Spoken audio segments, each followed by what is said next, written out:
আবু হুরায়রা ঘরের ভিতরে প্রবেশ করলেন।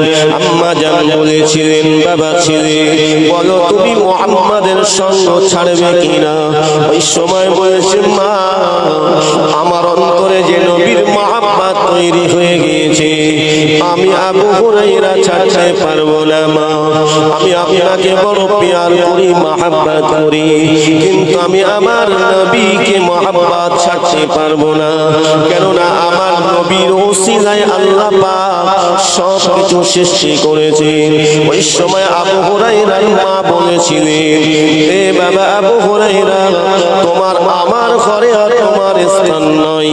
তুমি যখন মুহাম্মদকে ভালোবাসো, মুহাম্মদকে মহব্বত করো, যাও আমার ঘর থেকে বার হয়ে যাও। হযরত আবু হুরায়রা যখন ঘর থেকে বার হচ্ছেন না, আবু হুরায়রা হুজুরের মা ওই সময় কি করলেন? আবু হুরায়রা হুজুরকে মারতে লাগলেন। হযরত আবু হুরায়রা মার খেলেন, কিন্তু মায়ের মুখের উপরে কোনো কথা বলেন নাই। আম্মা জানের উপরে কোনো রকম রাগান্বিত তিনি হয়ে যায় না। তথাপিও তিনি মার খাচ্ছেন, ঘরের ভিতরে চুপটি করে আছেন। আবু হুরায়রা হুজুরের মা কি করলেন? এ আবু হুরায়রা, আর আমার ঘরে স্থান নাই, বেরিয়ে যাও, আমার ঘর থেকে চলে যাও। হযরত আবু হুরায়রাকে যখন ঘর থেকে বার করে দিলেন, আল্লাহ নবীর সাহাবী হযরত আবু হুরায়রা রাদিয়াল্লাহু তাআলা আনহু হুজুর আমার কাঁদতে কাঁদতে কাঁদতে কাঁদতে আল্লাহ নবী, সোনার নবী, দয়ার নবীর দরবারে হাজির হলেন। আমার নবী দরবারে হাজির কেন? আবু হুরায়রার মা তখন ঈমানের কালেমা পড়েন, তাই তিনি বলেছিলেন, আমার নবী তুমি মুহাম্মদকে ছাড়ো, যদি না ছাড়ো তাহলে তোমার কোনো জায়গা নেই।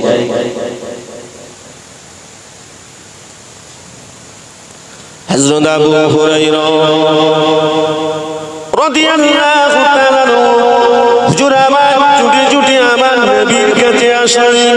আল্লাহ নবীর কাছে কাঁদতে কাঁদতে আসলেন।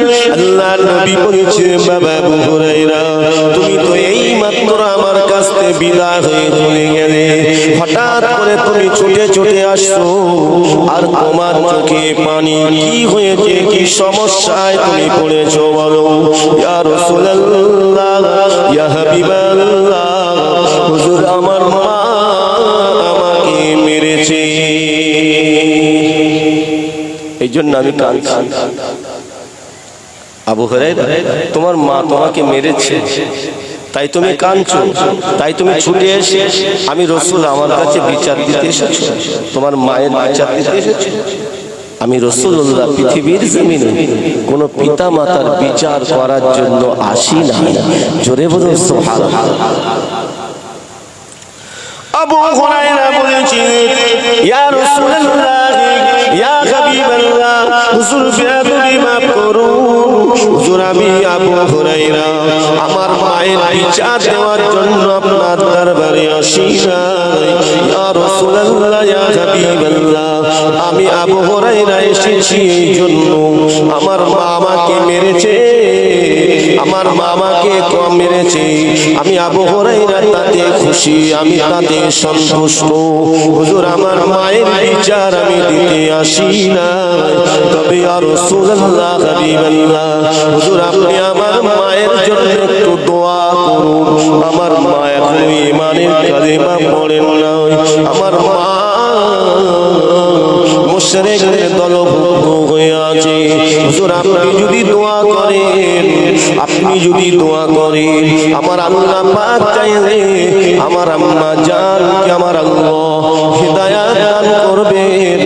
এই জন্য আমি আপনার কাছে ছুটে ছুটে এসেছি, আমার মায়ের জন্য একটু আপনি দোয়া করুন, কেননা আপনার দোয়া আমার আল্লাহ পাক কবুল করে নেবে। ইয়া রাসূলুল্লাহ, ইয়া হাবিবাল্লাহ, হুজুর আমি বিচার দেওয়ার জন্য আসি নাই। আল্লাহ নবী বলেছিলেন ও বাবা আবু হুরায়রা আমি তোমার মায়ের জন্য দোয়া করতে পারি, কিন্তু তোমার মায়ের বিচার আমি করতে পারবো না। আমি রাসূলুল্লাহ পৃথিবীর জমিনে কোনো পিতা মাতার বিচার করার জন্য আসি নাই, এবং আমার আল্লাহ পাক কোনো পিতা মাতার বিচার করার অধিকার কারণ দেয় না। জোরে হবে না? আমার আল্লাহ হিসাব ঠিক কিনা? কিন্তু আমি সন্তান বড় হয়ে গেছি, বাপ বৃদ্ধ হয়ে গেছে, মা বৃদ্ধা হয়ে গেছে, অবহেলা করেছে, কষ্ট না বাবা, জীবনটা শেষ হয়ে যাবে, শেষ হয়ে যাবে। কারণ আমরাও কম বেশি সেই সন্তানের পিতা মাতা হয়েছি, ঠিক কিনা? কিভাবে সন্তান মানুষ করতে হচ্ছে আমরা বুঝতে পারছি। এর থেকে আরো কত কষ্ট করে আমাদেরকে মানুষ করেছে। আল্লাহ নবী দয়া নবী আমার দোয়া করে দিলেন, আমার নবী যখন দোয়া করে দিলেন হযরত আবু হুরায়রা আমার নবীর কাছ থেকে বিদায় নিয়ে ঘরের দিকে ছুটতে লাগলেন। ছুটতে যখন লেগেছেন বাবা, ছুটে ছুটে যখন ঘরের দিকে যেতে লেগেছেন, আল্লাহ নবী দয়ার নবী কয়েকজন সাহাবী ওই রাস্তা দিয়ে হেঁটে হেঁটে আমার নবীর কাছে আসছিলেন। ওই সময় আবু হুরায়রাকে বলেছে ও আবু হুরায়রা কি হয়েছে তোমার? ছুটে ছুটে তুমি কোথায় যেতে লেগেছো? কি হয়েছে তোমার? ছুটে ছুটে তুমি কোথায় যেতে লেগেছো? ওই সময় আবু হুরায়রা বলেছিলেন তোমরা আমার সামনে দিয়ে সরে যাও, তোমরা আমার রাস্তাটা আটকে দিও না, কেননা আমার দয়ার নবী সোনার নবী আমার জন্য দোয়া করছেন। আমার দয়ার নবী আমার সোনার নবী আমার মায়ের জন্য দোয়া করছেন। আমি আবু হুরায়রা তাই আমি ছুটতে লেগেছি আমার নবীর দোয়া আগে ঘরে পৌঁছা না, আমি আবু হুরায়রা আগে পৌঁছে যাই।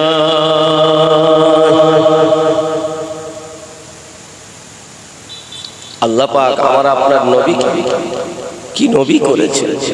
আমার নবী দয়ার নবী, জবান মোবারক দিয়ে বলতে হয় না, অন্তরে যেটা প্রকাশ পায় আমার আল্লাহ সঙ্গে সঙ্গে কবুল করে নেন। বলুন সুবহানাল্লাহ। ও মায়েরা, ও নবী পাকের উম্মত উম্মতিরা, বোঝার চেষ্টা করবেন। আবু হুরায়রা হুজুর আমার ঘরেতে চলে গেলেন, ঘরের দরওয়াজার বাইরে দাঁড়িয়ে মা বলে ডাকতে লাগলেন, আম্মা জান আম্মা জান, আওয়াজ দেন না। আবু হুরায়রা হুজুর বারবার মা মা করে ডাকতে লেগেছেন। হুজুর আবু হুরায়রার মা বলেছিলেন ও বাবা আবু হুরায়রা একটু অপেক্ষা করো বাবা, একটু অপেক্ষা করো, আমি তোমার মা, আমি ঘরেতে একটা কাজের মধ্যে ব্যস্ত আছি। ওই সময় আবু হুরায়রা যখন তিনি এমন কথা বললেন, আবু হুরায়রা হুজুর আমার দাঁড়িয়ে আছেন।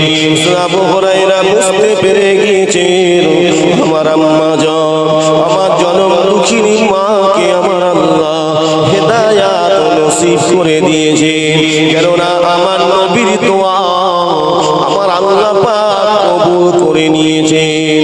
ওই সময় আবু হুরায়রা হুজুরের আম্মা জান এমন করে বাবা দরওয়াজাটা খুলে দিয়েছেন। আবু হুরায়রা গিয়ে দেখতে লেগেছেন ওনার আম্মা জান আমার আল্লাহ পাকের জিকির করে। আবু হুরায়রার মা বলেছিলেন বাবা আবু হুরায়রা আমি ইমানের কালেমা পড়ে নিয়েছি বাবা, চলো আমার নবী কোথায় আছে, আমি আমার নবীর কাছে গিয়ে আমার আল্লাহ পাকের দরবারে আমি তওবা করে নেব, আল্লাহ পাকের দরবারে আমি ক্ষমা চেয়ে নেব। আমার আল্লাহ পাক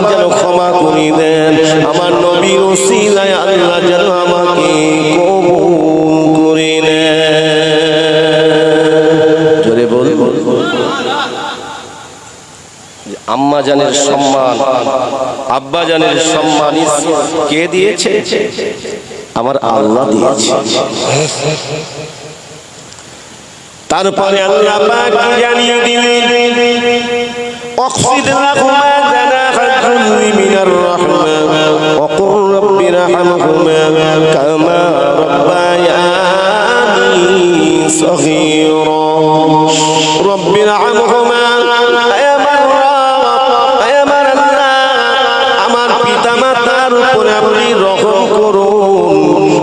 পিতামাতার উপরে আপনি দয়া করুন, আমার পিতামাতাকে আপনি ক্ষমা করে দিন।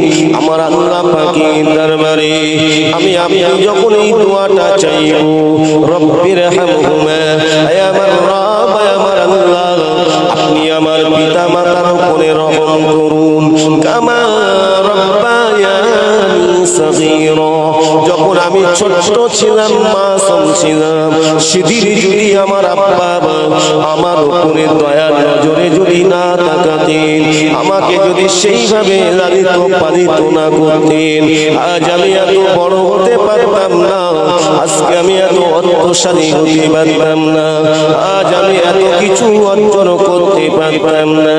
আল্লাহ, সে আমার আব্বা মা কবরে চলে গিয়েছে, যাদের আব্বা মা কবরে চলে গিয়েছেন, ওই কবরের সামনে দাঁড়িয়ে মাহে শাবান চাঁদে কবরের সামনে দাঁড়িয়ে আপনি আমি যদি আল্লাহ পাকের কোরআন তেলাওয়াত করে, আমি যদি আল্লাহ পাকের জিকির করে, নবীর শানে যদি দরুদ পাঠ করে, ওই কবরের সামনে দাঁড়িয়ে যদি বলি, আল্লাহ, এটা আমার আব্বা জানের কবর, এটা আমার জনম দুঃখিনী আম্মা জানের কবর, আল্লাহ আমি জানি না আমার আব্বা মা একাকিরি কবরের মধ্যে কোন হালতে পড়ে আছে।